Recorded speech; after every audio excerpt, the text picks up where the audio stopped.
Quand je vous disais que Georges Eddy, Éric Châtenay et Philippe Châtenay étaient en très grande forme ce soir, il est 0h58, nous sommes exactement dans les temps. Il nous reste donc 1 minute 30 pour vous présenter la une de l'équipe que vous allez découvrir maintenant, grâce à Charles Joubert. Vernis les Bleus, et oui, parce que les Bleus ont bien tiré. France, Autriche, Suède, Bulgarie, Finlande, Israël, c'est le groupe de la France donc pour la Coupe du Monde 94, groupe qualificatif bien évidemment. L'Italie et l'Angleterre ne peuvent pas en dire autant. Les leaders jouent les nuls, c'est vrai, parce qu'ils ont tous fait pratiquement match nul, sauf Caen qui a fait la bonne affaire. Et puis Cantona refait des siennes.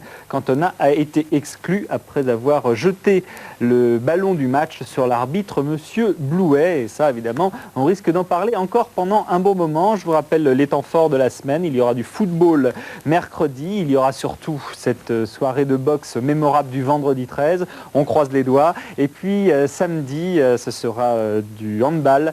Dimanche prochain, on se retrouve bien évidemment pour une nouvelle équipe du dimanche qui sera réalisée comme d'habitude par Jean-Jacques Absalem, qui sera assisté comme d'habitude d'Éric Simon. Il y aura même Valérie Deschamps. Alors vous pensez...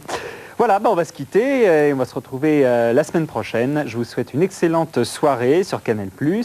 Vous allez maintenant suivre un film, L'ennemi de Raspoutine. Au revoir.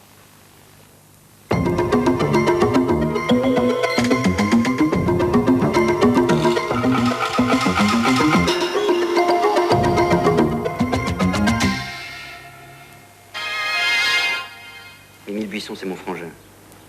Moi, c'est le Nus. Qu'est-ce que vous me voulez? T'entends chanter. Quand on a fait comme moi la Java, au fond des souvenirs on revoit. L'ennemi public numéro 1 est en cavale. L'ancienne gloire du Beuglan chante la Java bleue. Le braquage était presque parfait. Mais son frère, ils ont rien à perdre. Merde, elle a raccroché. Si tu veux pas me garder sur ce coup, t'as qu'à le dire. J'aime pas comme tu me causes, hein? Vu? Dans le Paris de la Libération, l'impitoyable course-poursuite est parsemée de cadavres. Quand on a fait comme moi la Java, celle des Cavs et des Casanova. Les deux frères gangsters échapperont-ils à la brigade spéciale du légendaire René Decker? Le gang des tractions, la Java bleue, samedi 14 à 20h30.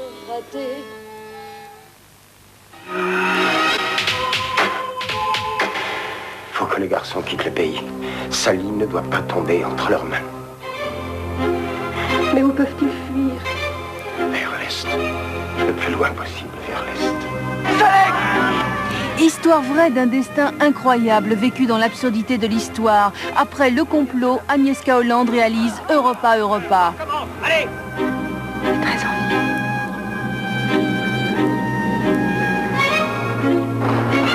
Je forme devant Dieu, le vœu solennel, d'offrir aux Führers, une obéissance à toute épreuve, et quel que soit le danger, je suis prêt à mettre ma vie à son service. Faut que les garçons quittent le pays. Saline ne doit pas tomber entre leurs mains. Dimanche 15 à 20h30.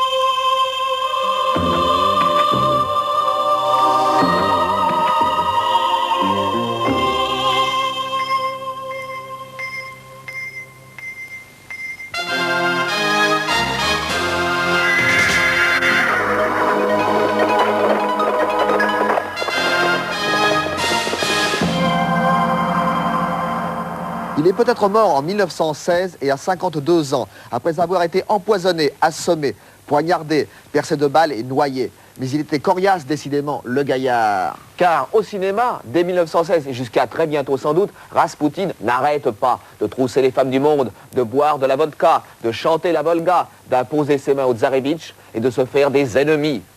C'est Raspoutine, le moine fou, qui fut muet et allemand avec Max Schreck, puis allemand et parlant à 5 reprises, américain avec toute la tribu des Barrymore, français avec Harry Bohr, Pierre Brasseur et Robert Hossein, anglais avec Christopher Lee et russe quand même avec Alexei Petrenko.